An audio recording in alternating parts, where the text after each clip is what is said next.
I think we're really just focused on growth and product evolution, I would say, are kind of the two big things for us. So certainly we want to keep growing the network of members, the network of partners. We also want to, continue to have like a technology-centric approach to this. I think that'll be pivotally important over the next few years. Like people want, kind of like a personalized AI kind of concierge on demand, but with the opportunity to tap into humans. I don't think humans necessarily go anywhere, but I do think technology provides, at least for our industry, this opportunity to have something that's high quality, personalized, functioning at scale at a reasonable cost, which is really, really cool.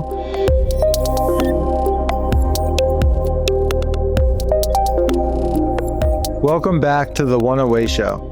Today, Carlo Cisco, founder of Select, joins us to unpack how a crisis became a catalyst. When the world shut down, Select didn't stall. It rewired the product, raised renewal rates, and unlocked a faster growth engine. You'll hear why a private, curated membership can beat OTA, price parity, and deliver real-world perks. From room upgrades to better rates under one roof. Carlo also reveals Select's newest edge, a 30-second AI trip planner that builds full itineraries with real-time rates and instant booking.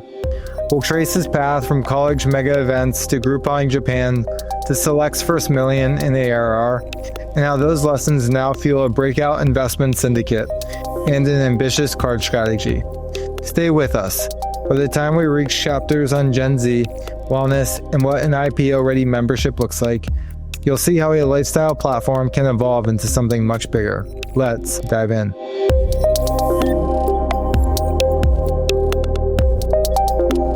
Carlo, welcome to the One Away Show. Yeah, thank you so much for having me. Yeah, thanks so much for being here. So Carlo, what is the one away moment that you want to share with us today? Sure. And I guess we've had a few at our company, but one I think in particular, and the very high level on Select is we're a digital membership community and concierge service that connects people with exclusive experiences, insider pricing, and VIP perks and treatment. The reason I work that in is perhaps the one away moment would have been COVID. We know a lot of people from the various people and companies from the various industries that we touched that had a really difficult time during that period when everything was forced to close down. That is, sort of the majority of what people liked to use Select for at that time was mostly travel, restaurants, events, entertainment. And, thankfully we were able to innovate a bit, add some new benefits, host a lot of digital events, that kind of thing, and ultimately increased our renewal rate during the pandemic, which was, a pretty unique achievement. And it kind of like relayed the foundation, I guess, for the startup mindset of the company. I think, like we sort of unlocked a, faster rate of growth after that. And I think just ultimately began accelerating, kind of everything across the business after that challenge. No, I appreciate you sharing. And, I can imagine COVID was a scare. Sounds like you found the moments of growth in it and, came out better for it on the other side. Pre-COVID, what was the company like? Who was Carlo, the, founder prior, and what's the company look like now as you've transformed? Yeah, it's a good question. And, it's been an interesting journey for Select. And Select is my third company, I would say my second true startup. And the first one, I sort of transitioned control to someone else to pursue Select. So it's the first one that I've seen all the way through. And I provide that information just for context. But, we got off the ground running relatively quickly.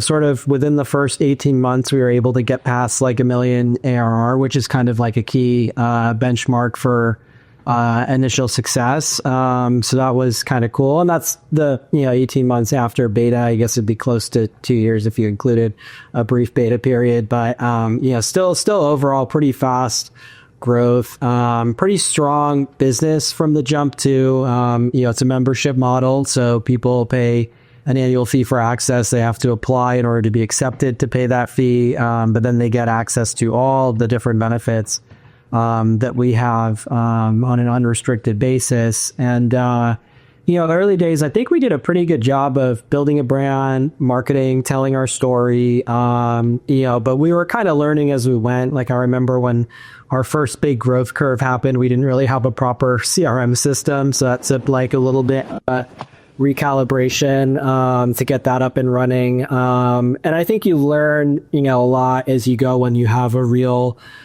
business. Like the business just sort of evolves over time. So certainly that, COVID, bit of an inflection point where, you've got this challenge where we start seeing a lot of like deal hunter style M&A interest, companies hoping they can scoop our company relatively inexpensively, assuming that we would be having a difficult time. But, thankfully it wasn't that difficult of a time for us, so it didn't matter. And I think on the other side, we just came out, a bit more focused on growth, on making the product better every day, and just executing better. And one of the things, at least in my case, you get better on as you go is just making sure you have the right team. Like a successful company kind of upgrades over time. So kind of the team has to upgrade themselves alongside that, or you have to switch the team. So, not as nice as I'm making it sound, but that's just sort of the general journey of a company. I like it. Just a question for you. As somebody who, likes to travel, or people, you're saying your concierge service, and sounds like probably more of an elevated group of people who are on the platform. Like, why work with you guys in a sense? Like, why, versus book yourself, or, do this on a one-off basis? It sounds like there's a bit of a subscription here. Like, what makes this easier and better to work with you guys versus elsewhere? Yeah, sure. And I'll answer that like specifically for travel, and then also just generally across the program. So the nice thing with Select is it's really built to be like a full lifestyle offering. Travel's the biggest category that's got the most reach. We have hotel partners all across the world, close to 1 million locations. So almost every hotel that exists is a partner in one way or another. But across the whole program, on average, members redeem about 3x the annual fee, just in raw dollar value of benefits. So the annual fee right now is $695. So just from like a monetary perspective, if you can get a 3x ROI on something, that's really, really compelling. But the other elements to it, and there's a few, one is sort of curation, like the way that we, most of the program, we're actually very, very picky about what is even shown. Like a lot of, just like members have to apply, like partners go through a vetting process as well. And, even though we see a lot more inbound partner inquiries these days, like, most of the new partner additions are from curated outbound. We really want to, invite and, partners to join and grow the network in a, very strategic way. So everything across the program is curated, so it tends to be, a pretty high quality place. We say we focus on best in category, so that could be a Michelin-starred restaurant or a 5-star hotel, or it could be, the neighborhood sushi spot if it's really good, whatever the case might be. So there's a raw dollar value element. There's a nice curation element. There's a pretty cool community element. To your point, it is kind of an elevated customer base. We first started, it was kind of high earning young professionals. Now it's moved into the more squarely sort of affluent demographic, I would say, although we still see plenty of the former. But that's kind of like the overall trajectory. So the community element is pretty nice. And then the third piece, and I'll lump a couple things together just not to make the list too long, but I would say the user experience of using us, and that's inclusive of like the digital platforms that we've built across the app and the site, as well as our concierge team. So you do also have access to a concierge team 7 days a week. It's all real humans. We do have AI concierge tools as well. Those are just, if you want to use them, they're there. They are getting a lot more popular as they get smarter, but that would perhaps be the final reason. And so I think like that collective of reasons becomes pretty powerful over time. And then for, travel specifically, what tends to happen in travel is there's this kind of a paradox where like the OTAs have become, and OTAs are like Priceline, Expedia, those sites. They've become so dominant that there's pricing parity across the internet. So that's why you see a lot of hotels try to push their loyalty programs, because that's a way for them to like get around the pricing parity and try to encourage more direct bookings. But as a private paid membership community, we're not subject to the pricing parity rules that like the general internet is. So we can have different rates. We can have, special treatment like room upgrades and stuff. So we're able to like tap into a lot of things that I haven't seen on any one site before. I've seen the various things that we have sort of disparate across multiple programs, but not all in one program. Got it. Interesting. So it sounds like what I'm hearing you say, we're bringing together all these different components of travel, making like the ease of use for the end consumer much easier. They might pay $700 a year, but in reality, they're getting 3x the value of that $700. That's right. Yeah. They're getting 3x the value. Plus, we're hopefully making their lives easier. It tends to be like a busy, hardworking customer. So, we want to help curate things for them. We want to help them with planning. We want to help them as issues come up. Whatever we can do to make their life better.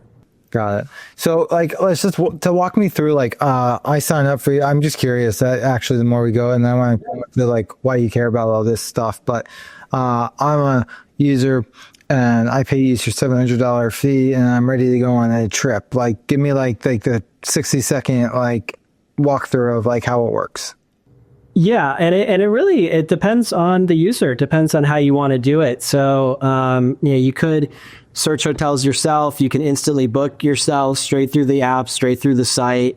There's some benefits, some certain hotel benefits, mostly these special VIP programs that some properties have, where you would have to do a booking through our concierge. But one of the other things you could do that I think is pretty cool is we have a travel planner AI. So I don't know if you've ever booked a trip with a travel agent, where they build out this whole multi-day itinerary, and they have all these different activities and dining and stuff. This will do that in about 30 seconds, which is pretty cool. And it sort of integrates all of our benefits, but it will also recommend whatever it thinks is the best. It's not going to go just based off of what we have a benefit for, but it does have real-time rates, instant booking, all that kind of stuff. So that's kind of a cool way to book a trip that we're starting to see people use a lot more. But it all depends on the person. Sometimes someone knows exactly where they want to stay, and then maybe we're just there to help you get the best rate possible, or get you upgraded. The upgrades are pretty cool, sort of that early check-in, late check-out, free breakfast, room upgrade, that kind of stuff. So it ultimately depends on the person. We sort of tailor it to different types of travelers and different types of use cases.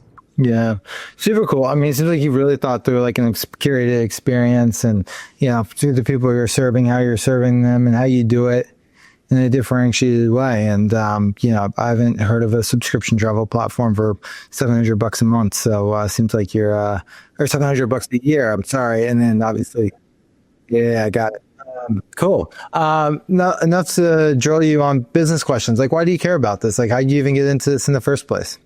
Yeah, it's a good question, and a fair question, too, because it's actually quite a lot of work behind the scenes to make all these things work across virtually every industry that exists. But, sort of inspired by a couple of experiences. I started a event planning and promotion business when I was in school and college, sort of fell into that because people realized that I cared where I went, and then other people, even that I didn't know, would sort of follow where I was going, because they knew it was more likely to be a good time. So I started doing these large scale kind of multi-hundred person events. So it dates all the way back to that.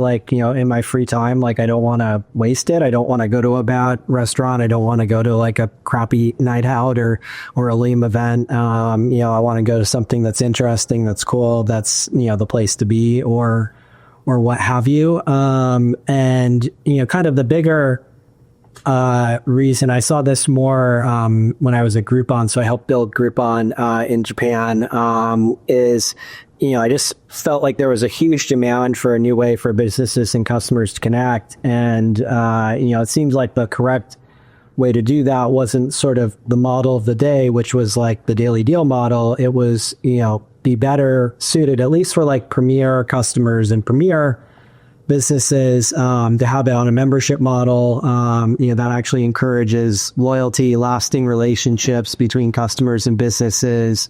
It can afford a lot more flexibility, like both Groupon and almost any other like discount or loyalty program that's ever existed has all sorts of caveats and fine print. We really, try our best to stay away from that at Select. We want to sort of bring a great customer on an ongoing basis. And for that customer, we want to deliver an exceptional experience wherever they go every single time. And just help, make their life as easy as we can. And, the maybe stage 2 of this is, like right now, until like, maybe about 9-10 months ago, it's been like purely lifestyle focused membership. We're also now bridging it into financial services. That began with a members only syndicate. So now members can access like private venture opportunities. That's been very successful. And then we'll roll out some additional investment options, both like traditional wealth management as well as more, push in alternatives, as well as a credit card offering. And that card will just carry, all the benefits that the membership does. There's I guess a few different reasons, but the biggest one was just to improve people's lives by improving the way businesses and customers connect. Yeah, that's awesome. I mean, I like how it's built on kind of your personal experiences. I like how you're like how I solve something like a big market need without travel. It's one of the largest categories out there, and how do I create a subscription category? And it sounds like you got to $1 million ARR pretty quickly. So that's also really cool, and it's neat to see how you've completely transformed and evolved this model. One of the questions I had, you said this is you said third business, correct? How did the first 2 businesses maybe that you started inform how you thought about building this company?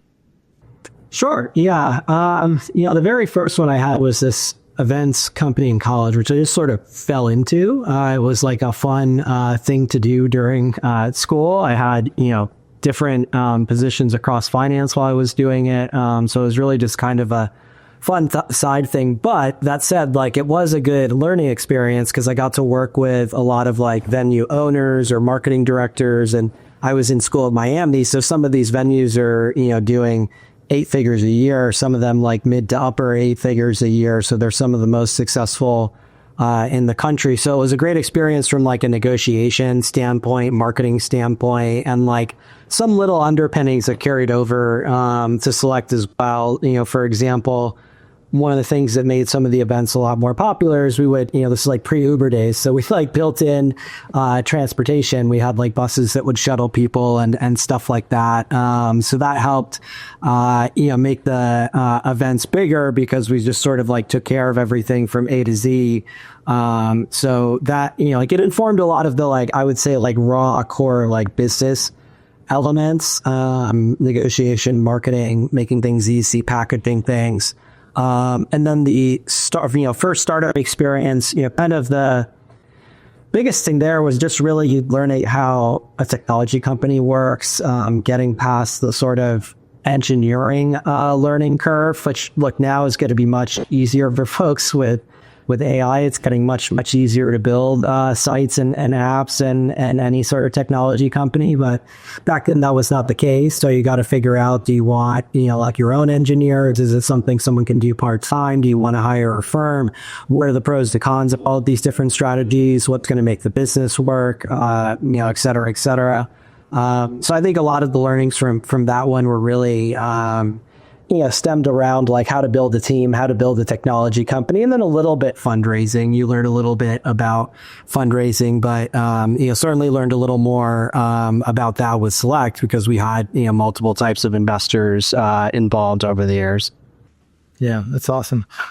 Super cool. I really think it's neat when you, I've seen this, I think, from really good founders when, your first company may have been more kind of smaller events, kind of you get a little place to learn. Second company is informing a little bit more of the team building, financial pieces, and then the third company, it sounds like, at least from the outside, hey, like this is a way I can bring it all together. At least all these skill sets, might be a different industry or way of going about it. But I think there's really, when you can stack a network and you can stack the learning and the pieces and kind of bring that together where it's transferable, I've always found there's a lot of value in that. And so it's cool to kind of hear you talk about, your own progression as a leader and, what you've built to date. So. Oh, for sure. Yeah, we definitely see that. There's a compounding effect as you go through, and certainly like the early like hands-on business learnings makes you a lot more confident for meetings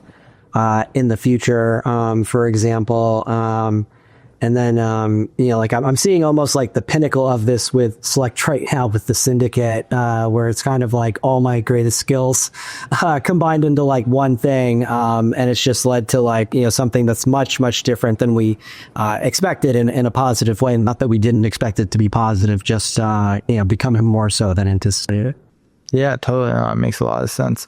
Where, like right now, okay, it's 2025, like where do you see yourself with this company in the next 3 years? And like, where do you see yourself just in general and, your building stages in the next 3 years? Yeah, it's a great question. And, I think we're really just focused on growth and product evolution, I would say, are kind of the two big things for us. So certainly we want to keep growing the network of members, the network of partners. We also want to, continue to have like a technology centric approach to this. I think that'll be pivotally important over the next few years. Like people want, kind of like a personalized AI kind of concierge on demand, but with the opportunity to tap into humans. I don't think humans, necessarily go anywhere, but I do think technology provides, at least for our industry, this opportunity to have something that's high quality, personalized, functioning at scale at a reasonable cost, which is really, really cool. And then on the like product evolution side, like, it's interesting. I for a while always thought what we were going to do in the credit card space was going to be the biggest opportunity that we are going to attack. And I think that is still a very big opportunity. I think it will be the best card that's ever existed by a lot. But I could now see that going down multiple paths. Maybe we end up powering benefits for other cards or something like that. And I actually think this emerging investments piece is going to end up being, basically like the biggest path that we'll pursue. We're already seeing, not just individual investors activate, but institutional. And I think much like, the credit card space or the broader payments space, like there just hasn't been a lot of diversification and shake up there. You had Robinhood kind of shook up everything, but like not as much on like the sort of traditional management side of things, wealth management, asset management. Everyone thought, like Betterment and companies like that were going to shake things up, but not really. So I think there's good opportunity for things to evolve in a exciting way there, particularly as, more money goes to like Gen X, millennials, Gen Z, over the coming years. Yeah. And on that note, I guess when you talk about Gen Z, like what, as you think about shaping the platform for it sounds like the next generation and the next generation of technology, as you just talked about, and building an AI concierge, this travel platform, pretty interesting. When you think about the behavior patterns of the up and coming generations, how are you thinking about designing the company in a way that kind of fits them and their needs? Yeah, it's a great question because they are a little bit different, and we see it across the different member archetypes that we have. And one of the easiest ways we approach that, frankly, is we always make sure that we have really smart, talented Gen Z team members. Like we're definitely a multi-generational team, and I think there's a lot of benefits to that, at least for us, where we've got a multi-generational customer demographic. But generally speaking, the sort of trends that I'm seeing are authenticity is more important than like history or reputation. Seemingly, I'm sort of saying that's my view of what that demographic seems to care about. But I do believe that's accurate.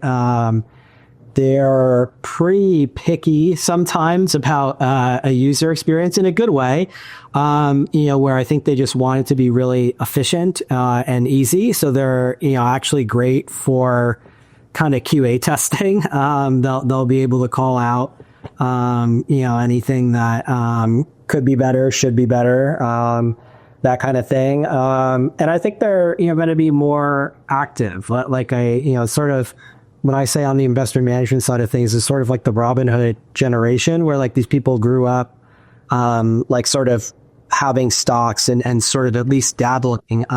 So they want to be more proactive now with things like private equity or venture capital or real estate or whatever the case might be, at least like significantly more so than generations of the past. So, I think, Gen Z, also millennial are kind of like that. Like millennials kind of like the bridge generation, it feels like, and that's the customer group that I would fall into personally, but same kind of thing where you see like more of an eagerness for these more active areas across everything, across planning their travel, across planning their investments, kind of the whole thing. They're playing a more active role.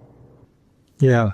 Okay. So on that note, so you're saying, hey, like, given how they're wired, given how they are, they can play more of a role in QA testing. They can play a role in product development, maybe even more. And they're not scared to kind of share their taste. It's funny. I was in a conversation though. I can't remember with who, but it was yesterday or maybe the day before about Gen Z and how they're, someone was saying like they don't have as much, like the data shows they're not in romantic relationships as much. They're like to themselves more.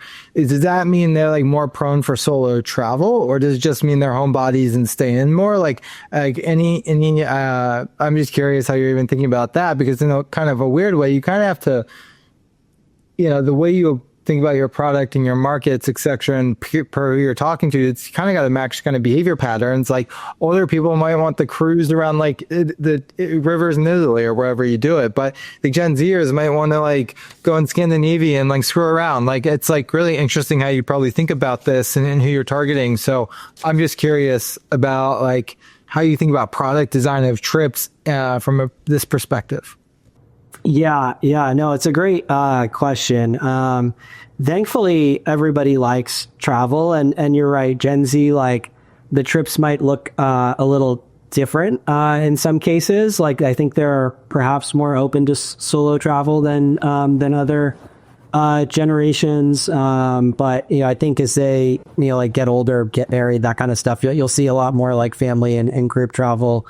As well. Where we see this actually more noticeably interesting is dining and hospitality, both as a category, but then also some preferences within the category, with these younger generations. So as a category, for example, like we've noticed that it tends to like gear towards younger folks. Like the more affluent customers don't tend to care as much about those benefits. Maybe they're also eating at home more. Like I think that actually will ultimately also maybe be a little bit true for Gen Z, but we'll see as it like plays out. But the other thing with Gen Z that like kind of everybody's talking about is they don't drink as much. So they're not really that into alcohol. So on the dining side of the program, we've got discounts, we've got complimentary items. Often complimentary items going to be a round of drinks. So, one of the things that we've had to adjust is to try to make sure that there's more discounts than comp drinks, or that there's greater flexibility. If it's complimentary items, maybe it's comp apps or comp drinks, that kind of stuff. You definitely need to pay attention to like the trends that develop across these customer segments, because like they do have they make a big difference in the market overall, especially as like a newer cohort like Gen Z starts to earn more, inherit more, and just like be a more active customer base. Yeah, it's cool. I like how you thought this through, from these different segments. And Gen Z doesn't like to drink, so we're going to comp here, but do things here. So if you're a founder looking to grow without raising capital or giving up control, Relent is built for you. Founded by entrepreneurs who scaled without outside funding, Relent helps companies find and retain talent, lower operational costs, and reinvest in growth. We've hired nearly 10 team members through Relent and streamlined our entire cost structure, freeing up capital to put toward what matters most. Even small teams can set up offshore operations quickly, compliantly, and without heavy infrastructure. With deep expertise in the India-US corridor, Relent combines cultural fluency with operational rigor and guides everything from team design to long-term scaling. Grow on your terms and start with Relent. To learn more, visit relent.team/arcbound. It's super interesting too, like product thinking, because it seems like you built a product here. This isn't just a if I'm hearing you correctly, like this isn't just it's more than a concierge travel service. Like it's a product like built around their needs with like very specific points of view versus I want to go to Africa, plan my family trip in a very high end way. It's like, yeah, I want to go to Africa and like, here are all the specifications and like, okay, from a product perspective, here's all the things you're going to serve me up along the way. I might be oversimplifying it, but like, that's why at least I'm like, it's this like tailored platform to my needs, and because of you have a platform, you can kind of serve things up in a way that's individualized. Yeah, I think it's actually a key point, which is like we really view the offering as a product and not just a service. It's definitely both. Like the level of service matters, and meaningfully helping customers doing whatever it takes and make sure they have a great experience is important. However, it's very much a product in that like we're constantly evolving the product to match with this customer. And like a couple recent examples of this too, like health and longevity is a huge trend.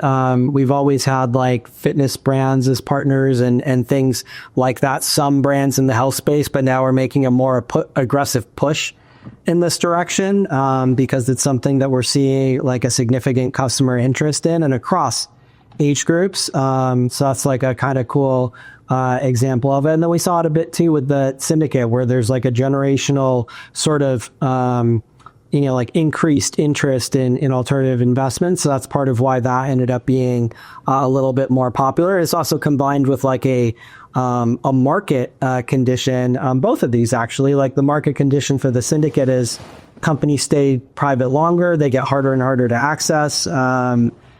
And like the biggest ones kind of like, can have like a meaningfully outsized impact. And then with like health and wellness, where there's like this like renewed push towards like, hey, am I healthy? Am I optimizing what I eat? Am I having the right supplements or whatever? Like how can I like perform optimally and like have like a healthy balance lifestyle. So like, like these trends kind of emerge and become pretty important over time. And we always like adjust the product offering to like match well with these trends.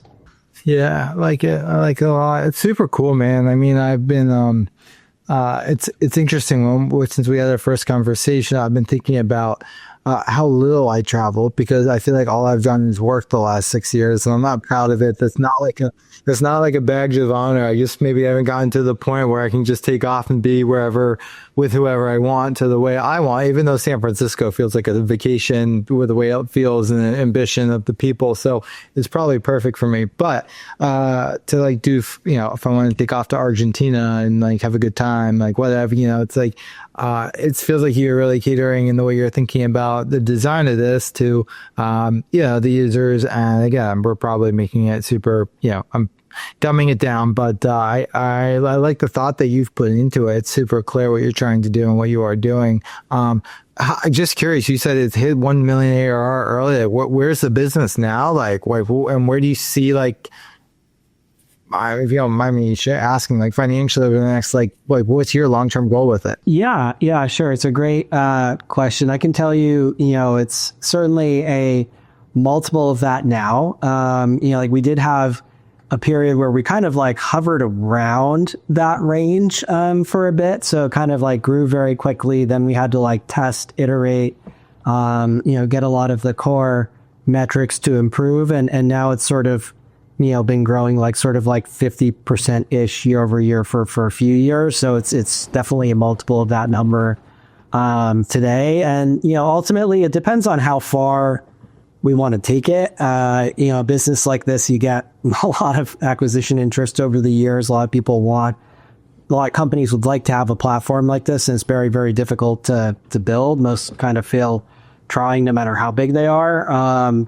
But I like the idea of building the best business possible, having the most positive customer impact possible. And I do think the way that our margins kind of work out, and our growth has been working out, and our retention's been working out. It seems like it can definitely be on an IPO path if that's where we ultimately want to go, and that's certainly the dream. And I think building towards that, certainly creates something that's very much of interest to a potential acquirer as well. But I don't think there's any sort of like revenue ceiling on the business anymore. I think it will really depend on what we successfully expand into, and how well we keep doing with like the core membership offering. Yes. Look, I think the fact that you've reached multiple growth and stages is fantastic. I think the multiples, it's telling 50% year over year growth. For any company, whether you're a funded startup or you're just an normal agency, that's pretty remarkable. And I'm excited to keep watching and following along, and maybe in like 12, 18 months, become a member of your platform, tell all my friends about it. No, it's good. What for you, like personally, like beyond work, like, I know the founder journey is, it's not for the faint of heart. It's a marathon, not a sprint. It often feels like a sprint though every day. For you specifically, like what's Carlo doing when he's not, in the grinder of it all? Yeah. I think you're right to highlight it as a marathon that feels like a sprint every day. I think that's a good analogy. That's about right. Yeah, sort of my advice point to people that want to be an entrepreneur always is just how difficult it is, and like making sure that you're ready for that. It's definitely a roller coaster. But no, when I'm not working on the business, which frankly is not that often because it is kind of all consuming, as many entrepreneurs can relate. Spending time with family, friends, trying to get outdoors, trying to go to a restaurant, or occasionally traveling somewhere, focusing on our bets, whatever. Those are the things that like you try to, I guess, put some time into. But there isn't a day of the week that I don't work. Like you don't like unplug on the weekend when you're an entrepreneur. It's just not how it goes. It's something for folks to consider. But I do think it's important to like you being strong interpersonal relationships, especially with family, if you're fortunate enough to have, a significant wife. You have a family? I have a husband and a bunch of pets. Yeah, there you go. You have kids. Yeah, the fluffy version. Yeah. Yeah, sorry, I assumed the other, but anyways, all good. All good. That's funny. Does your husband, is he a founder or is he more, He does have his own business, but he also works for a company. So he's a therapist. So he both works for a company and has his own thing on the side. Perfect. He probably gives you a lot of free hours. That's great. No, yeah. He's perceptive, for sure. But, thankfully, like, it's good to have, I think, like a strong relationship in that sphere, especially when you're dealing with something as volatile as having like a relatively high growth startup. There's a lot of stress and roller coaster items that come with that. So it's nice for, not to have that kind of stress in your personal life. Nice. Yeah.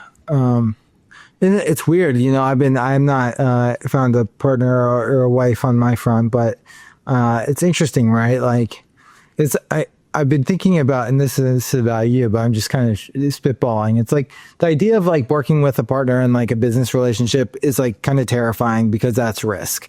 At the same time, like, it'd be kind of great if they had like an understanding of the world I'm in, because like the world I feel like I'm in is like probably a world if I can have it my way, stay in for the rest of my life. So I kind of want someone in that world to understand it, because I feel like it'd be even lonelier if they didn't fully grasp it. But then on the other side of it, it's like, well, it's probably nice if there's some separation between work and home and church and state. And it might be nice to have, in case one crumbles, they don't both crumble together. So, I don't think there's a perfect answer by any stretch. I've seen it work and not work both ways, but I've always been inspired by the people who somehow seem to make it work. Both having the true natural understanding. Not that your husband doesn't, but anyway, it's just we're pontificating here. So. No. I think it's a topic not a lot of people talk about, but I would say what I've found is like what you want is someone supportive. So whether they're in the space or not, someone who is supportive is definitely helpful, because a lot of people don't necessarily understand this journey, right? Like it's not something that most people would want to do because it's so difficult. But if you have someone that's supportive, I think maybe that's the key thing, like whether they're from the space or not. It helps to have someone who's just unconditionally supportive and understands that, what you're doing is difficult, what you're doing will require a lot of time, what you're doing is going to cause a lot of stress, et cetera, et cetera. That's probably the big thing. And yeah, I think that's a valid point. Like I know a lot of investors don't like seeing an interpersonal relationship, like leading a company, but then at the same time, there's, examples of where, there's been companies that are a huge success that have that. So it really just depends on the people at the end of the day. But I think for a partner, it's good to have someone who's supportive and has some level of understanding that like, hey, this is a different lifestyle than, working a 9 to 5. Yeah, for sure. That's awesome. Well, I'm glad you found maybe some balance on the home front that we all seek and crave, but never really fully get in the way maybe we hope sometimes. But yeah, that's good. All right. So last question for you. It's December 31st, if that's how many days there are in September, or December, I think so. You look back on this year and you're like, this was an amazing year. This wasn't amazing, but next year we're going to do X. How would you answer that question to set up 2026 to be a breakout year? Yeah. So really what we're looking at with this year is just sort of the growth curves and key metrics that we follow. Like every business has their KPIs. We care about our annual retention rate, which is at record highs. We care about the growth rate of membership, which is also the highest it's been in a few years. We care about, like if we introduce anything new, is it successful? And we had this sort of like unexpected blowout success with the syndicate. So I want to see that continue and see that evolve in the coming year. So yeah, basically we, as long as like all these key metrics are, up and to the right in an accelerating pace, then it feels like we're likely doing the right things. And, certainly going into 2026, we'll just want to make that even more the case. And hopefully we will. I have every, I know quite well that we'll certainly be working our butts off for it, Rick. Yes. So hopefully it works out. Amazing. Well, I'm excited to, Carlo, follow along. I'm excited to see you make it happen in 2026. And I'm really intrigued by what you've built. And I would love to just stay up, add me to your marketing emails and all the things. Where can people find you? Yeah, they can find me just with my name, Carlo Cisco, on all the different social platforms. And then the company is just meetselect.com. So MEETSELECT.com. And then it's usually Select Card or the Select Card on most of the social channels. Nice. Well, I like it. Keep me posted on all the things. I will be sure to keep following along the website. And I look forward to staying in touch. Thanks so much for coming on today. And I appreciate your time, effort, energy, and giving us a rundown on everything that you're doing.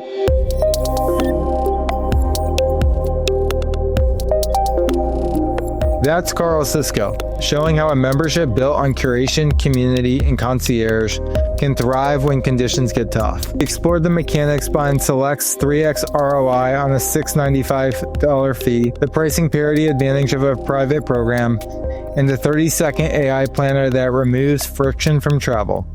We also followed his founder arc, from early event playbooks to tech team fundamentals, now converging in Select's next horizon, a category-defining card and a members-only investment syndicate with serious traction. Heading into 2026, record high retention and a 50% year-over-year growth keep the IPO door open.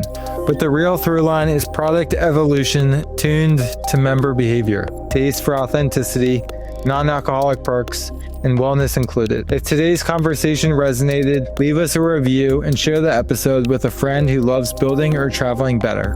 New episodes drop every Tuesday and Friday, so hit follow and stay tuned.